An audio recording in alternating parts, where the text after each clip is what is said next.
siapa di Afrika itu, Nelson Mandela. Bagaimana walaupun segala macam dia membatasi diri, dia siapkan generasi berikutnya supaya ada kader penerus. Ketika kadernya kader penerus, organisasi sehat, demokrasi jalan. Itu kader pertama, kader penerus namanya. Ada kader tunggu terus. Lah ini kondisinya nggak sehat.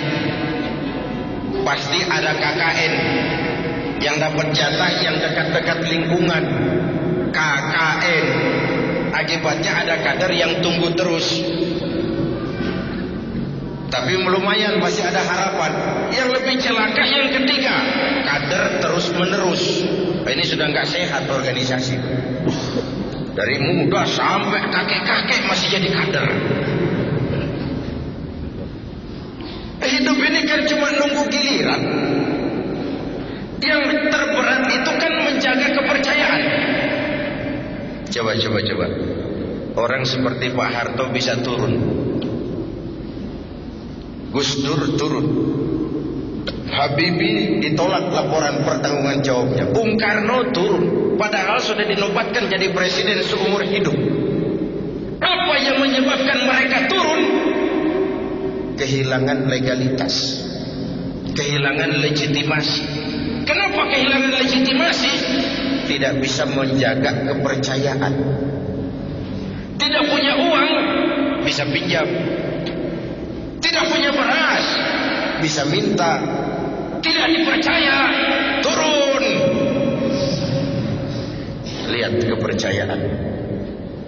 Orang seperti Fidel Castro, orang seperti Saddam Hussein, orang seperti Muammar Gaddafi, secara ekonomi diembargo habis-habisan oleh Amerika, dikucilkan dari pergaulan internasional.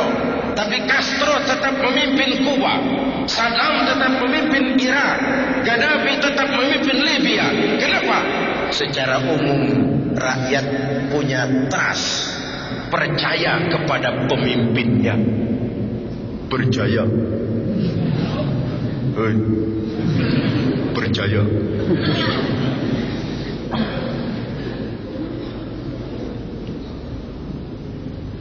Karena itu menjaga kepercayaan itu penting. Sekali kita kehilangan kepercayaan, akan sulit tegak lagi. Benang basah itu sulit sekali untuk ditegakkan. Dan kader adalah iklan. Hadirin yang saya hormati, ini kiat pertama. Menghadapi panggilan kanan, kiri, depan, belakang, mantapkan keimanan.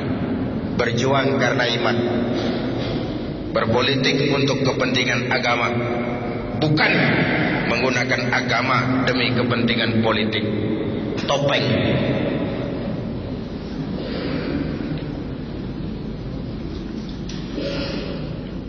Yang kedua, tetap teguh menjaga kebersamaan, solidaritas, kekompakan dan keutuhan, menghargai perbedaan. Jangan perbedaan dianggap sebagai permusuhan. Apalagi kita sudah melewati hari-hari yang penuh hura-hura. Tukang kompor lebih banyak daripada tukang lem. Musim Pak Bendot, kipas, angin. Kita rakyat selama ini cuma jadi address. Semua kalau pidato demi rakyat, untuk rakyat, buat kepentingan rakyat, padahal kepentingan dewek. Tidak pernah kenal sama rakyat. Rakyat cuma jadi address, orang numpang alamat. Saya ingat almarhum Panglima Besar Sudirman pernah bilang, tidak ada kemenangan kalau tidak ada kekuatan. Tidak ada kekuatan kalau tidak ada persatuan dan kesatuan. Tidak mungkin terwujud persatuan dan kesatuan tanpa semangat silaturahmi. Mau menang harus kuat. Mau kuat harus bersatu. Mau bersatu, hidupkan budaya silaturahmi. Hadirin yang saya hormati, begitulah kebersamaan yang kita perlukan, walaupun tidak harus selalu bersama-sama. Sehingga dengan kebersamaan, saya yakin kita akan bisa menata hari esok yang lebih baik buat bangsa, negara, dan agama yang kita cintai ini. Kemudian yang ketiga, berjuanglah sebagaimana harusnya, tapi jangan lupa sandaran vertikal kita, minta tolong kepada Allah Subhanahu wa ta'ala. Kalau kita hitung sejak Juli sampai sekarang, begitu cepat perubahan terjadi. Juni, Juli, mulai dari digelarnya sidang istimewa, dicabutnya mandat yang diberikan kepada Gus Dur, dikukuhkan Bu Mega sebagai presiden, dipilih Pak Hamzah sebagai wakil presiden. Itu semua mengingatkan kita kepada kebenaran firman Tuhan, wa tilkal ayyamu nudawiluha bainan nas. Hari itu kami putar di antara manusia. Ada saat datang, ada waktu pergi, ada hari lahir, ada saat kembali. Hidup cuma nunggu giliran. Cuma biasanya antrian itu kacau. Kalau yang depan tidak tahu diri, yang belakang dorong-dorong. Yang depan nggak tahu diri, sudah dapat mau dapat lagi, nggak memberikan kesempatan kepada yang lain.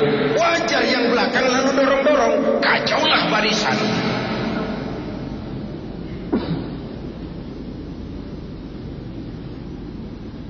Hadirin yang saya hormati,